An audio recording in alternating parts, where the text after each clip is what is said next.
Good day. Good day. Good day. This is back with foundation is key, is we must unlearn and then relearn. A lot of things that are going on in the world, and we should have an understanding of what the foundations of them are.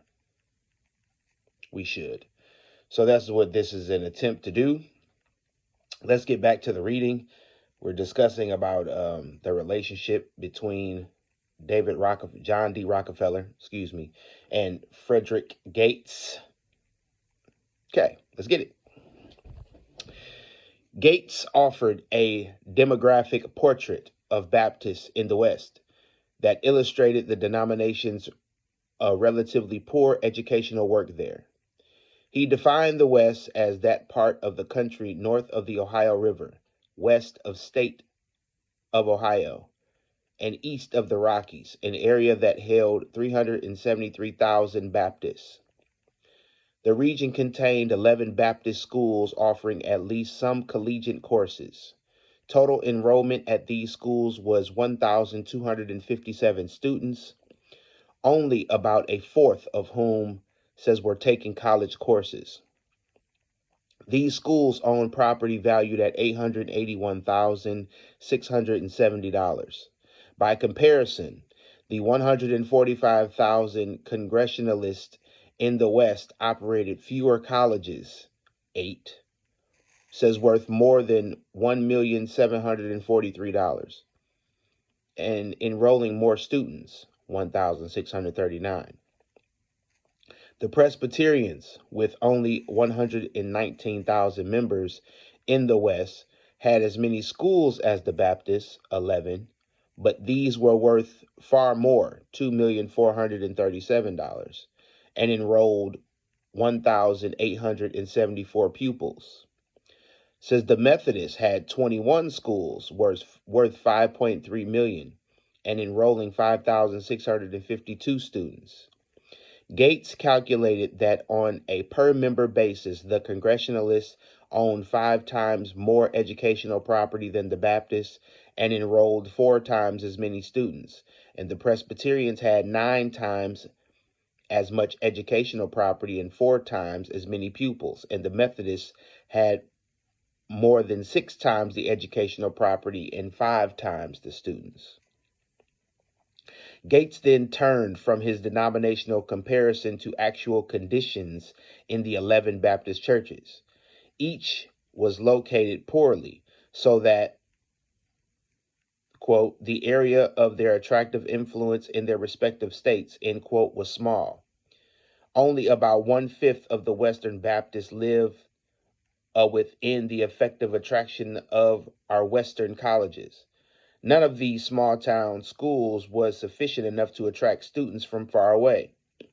The result was that many of the ablest and most promising Baptist youths were going to the schools of other denominations, or even worse, to state-supported schools, says which Gates categorized as the state higher school of irreligion. Moreover, the existing Baptist schools in the West were poorly financed. Only 6 of the 11 had endowments, and the sum of these endowments was only $409,000, less than the individual endowments of the 3 denominations' 3 leading Eastern school colleges. As a result, buildings on the campuses of these Western schools were few, small, cheap, inadequate, and old. Gates found while Western Baptist professors on average were paid about half of the salaries of the Eastern colleges or their Eastern colleagues. The problems that Gates enumerated, says, were not, he argued, the result of apathy or niggardliness on the part of Western Baptists, who had shown great self-sacrifice and generosity. Instead, Gates found, says, that the great and fatal difficulty for Western Baptist education lay in the unfortunate locations chosen by our institutions. says, with the exception of the college in Des Moines, Baptist colleges were located in small, obscure towns, far removed from the centers of our Western life and Western means, out of the sight and interests of our wealthy men. Says the solution Gates put forward was to find a great college, ultimately to be a university in Chicago, a well-endowed, exemplary university that would rival the best on the continent.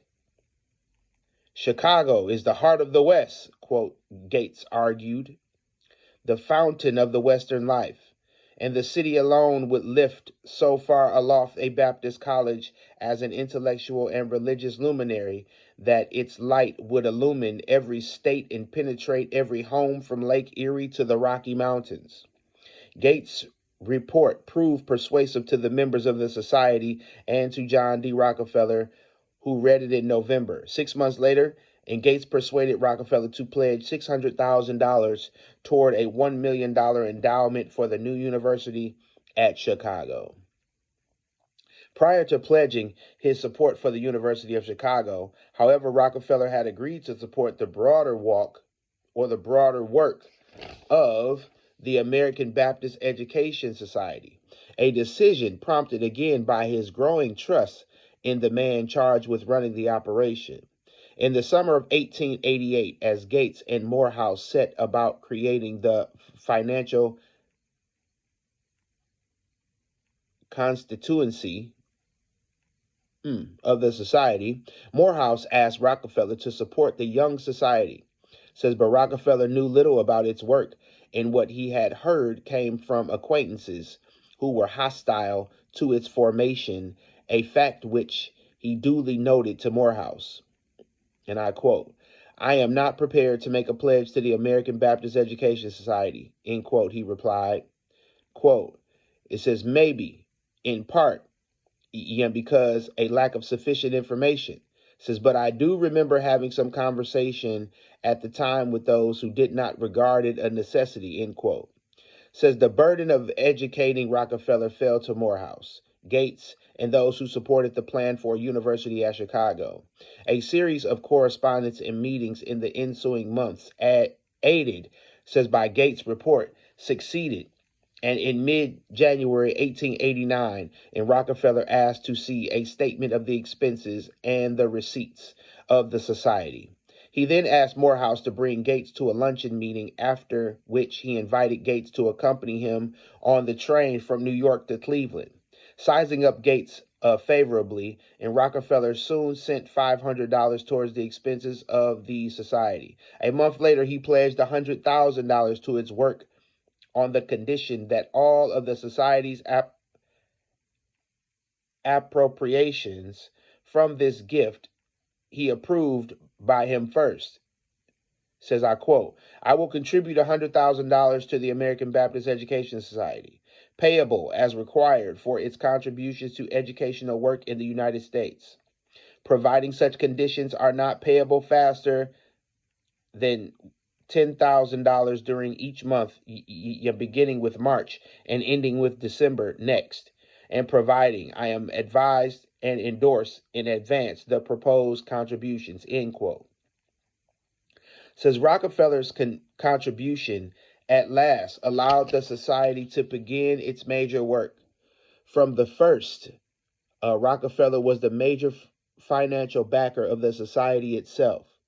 For example, the Society's April 1892 financial statement, it reported that the Society had received sundry conditions from various donors of $684, and while payments from Rockefeller's various pledges totaled more than $165,000. And Rockefeller's pledges to the Society were used in two ways. One was conditional pledges or challenge grants to entice others to contribute towards the endowments of specific colleges. The other was to promote better financial management of these institutions by paying the salaries of financial agents. Of the 38 appropriations made by the Society to 27 institutions between May 20th, 1889 and March 3rd, 1892, 27 were for the endowments, and 8 went towards the salaries of financial agents, and 3 were for other purposes. Says the first Midwestern institution to receive aid, a Des Moines College in Iowa, says received $1,500 for the salary of a fiscal agent on May 22nd, 1889, and at the next meeting was appropriated $12,500 towards an endowment of $125,000 if it raised the remainder by June 15th, 1891. As Gates sought contributions from other wealthy Baptists, he delineated the society's policies and emphasized its interest in maximizing local support and promoting sound, efficient management. And I quote, says the aim of the society is not to seek from its treasury to endow our schools, end quote, he reported as part of one such a solicitation in November 1889. And I quote, says, but to give such aid at such time, in such amounts, and under such conditions as shall develop the largest possible local aid to institutions to which we give, end quote.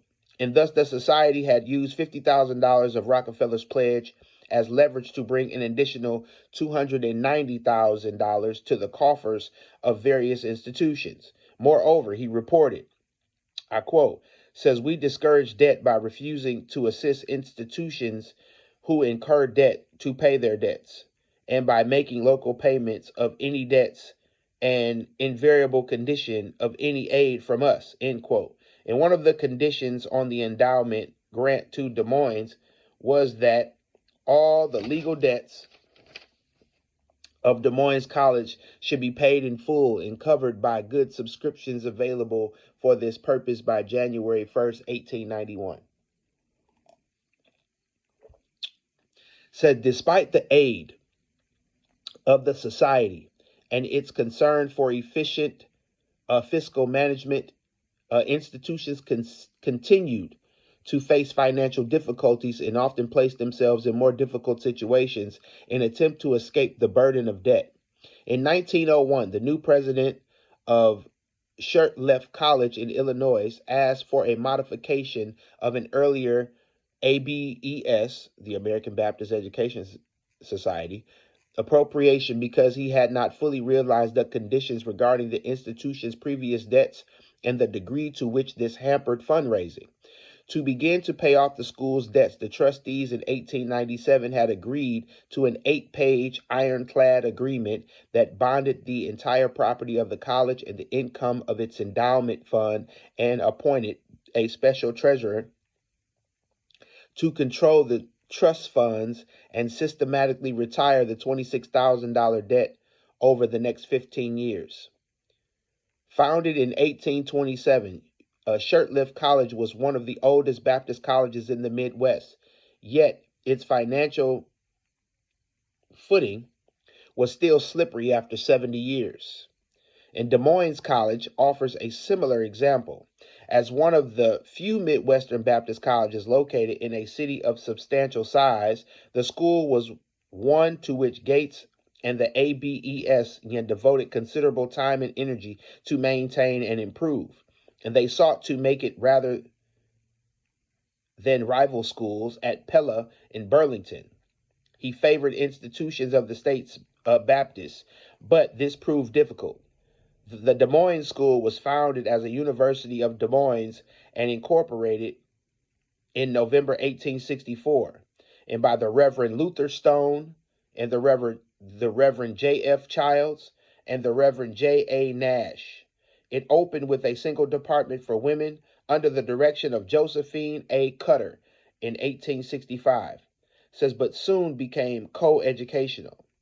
And this work was mostly that of a preparatory school until 1874, and when it began to offer college courses. During the 1875-1876 school year, says the university pledged to raise $250,000 endowment and to spend $100,000 for a new building as part of a denomination's centennial education movement. Says, but this campaign met with little success.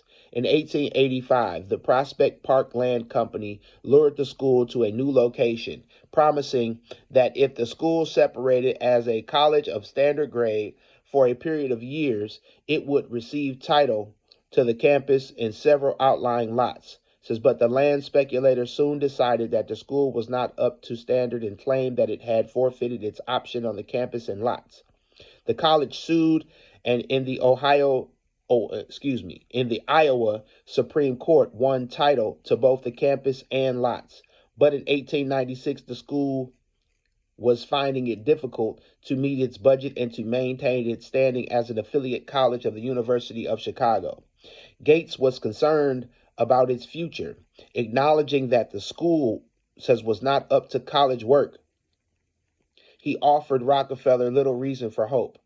I know, and I quote, I know of only one reason why you should take up Des Moines in an exceptional way, end quote, Gates reported to Rockefeller, and I quote, in that it is that of all these colleges that are none so well attended and at the same time so inadequately endowed and with so little promise of local funds and final permanence, end quote.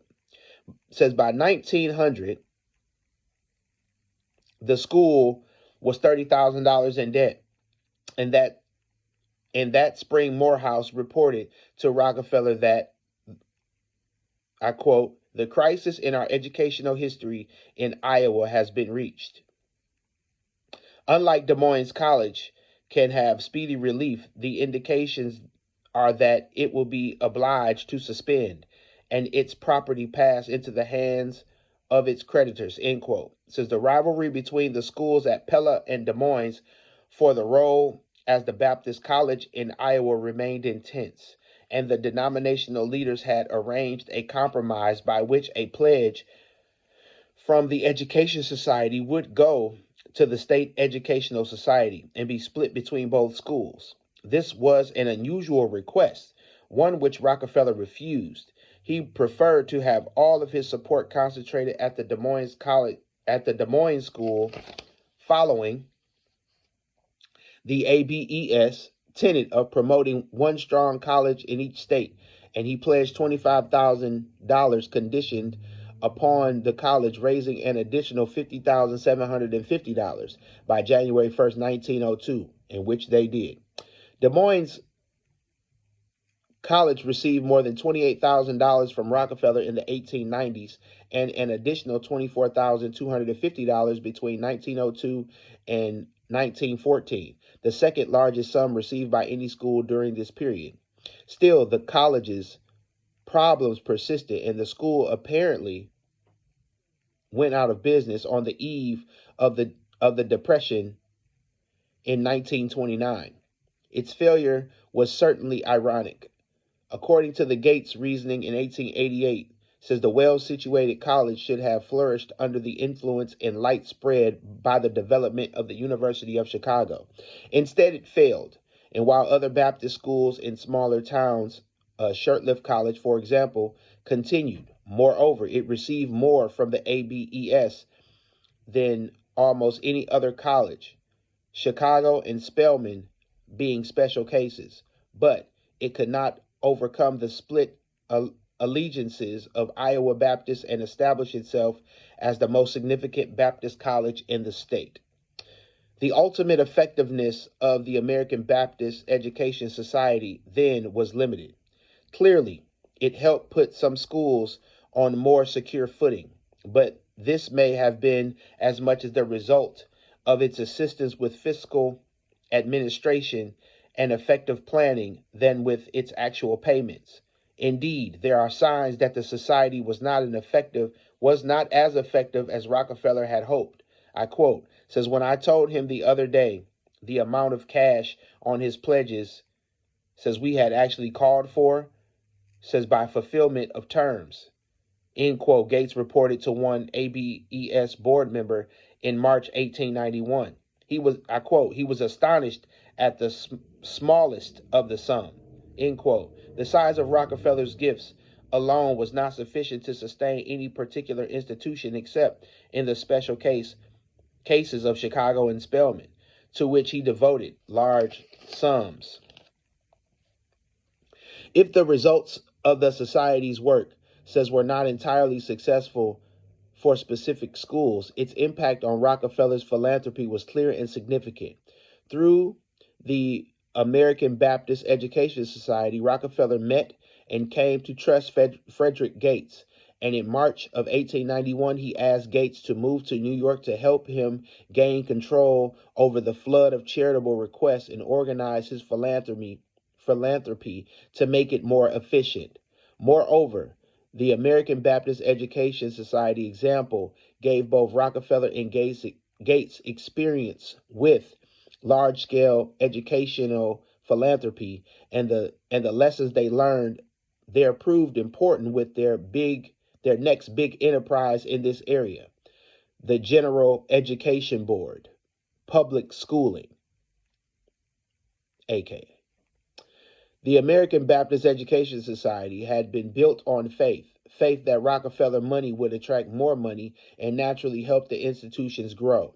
The General Education Board was built on analysis and investigation. With more money, a larger staff of professionals, and more clearly defined mission, the General Education Board provided grants to promising institutions deemed worthy of support. The GEB kept in much closer contact with specific institutions and kept particularly close watch on finances. The ability to investigate conditions, analyze problems, and recommend and fund specific solutions set the GEB apart from the American Baptist Education Society and distinguished all subsequent philanthropic corporations established by Rockefeller. Hope you really found that interesting, that when you read the words from this wonderful book, Rise of the NWO, The Culling of Man. I'm going to read the words again so you'll fully understand what you just heard. You heard about Henry L. Morehouse. Who went to Morehouse? The Marxist Michael L. King. Michael, not Martin Luther. Michael, Marxist.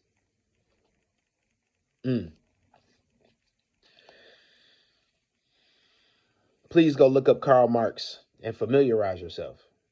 It's time to get off the pot. It's time to study. It's time to know these foundational things. But this is what I want to read to you. To shield his wealth from federal taxes, John D. created the Rockefeller Foundation, a web of affiliated tax-exempt organizations that today effectively dictates their agenda to the political, religious, and educational entities of our country. The man who said, I don't want a nation of thinkers, I want a nation of workers, and he started the Public Education Fund. And look out here today at these children. The religious. He started seminary school here in the States. He funded them. And look at our churches and these pastors and what they're affiliated with.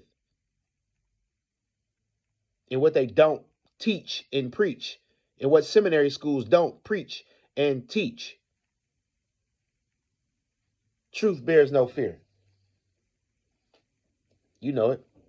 The Rockefeller Foundation has a tradition of financially supporting Ivy League and other major colleges and universities over the generations, including Yale, home of the Skull and Bones Brotherhood of Death Fraternity.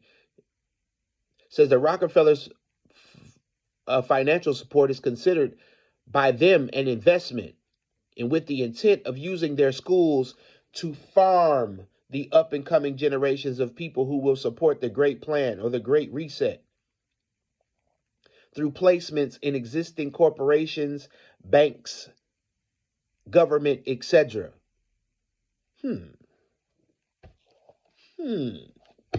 So, hope this is getting very interesting to you. I hope you're following. I hope you're tracking. We got one more part to the next.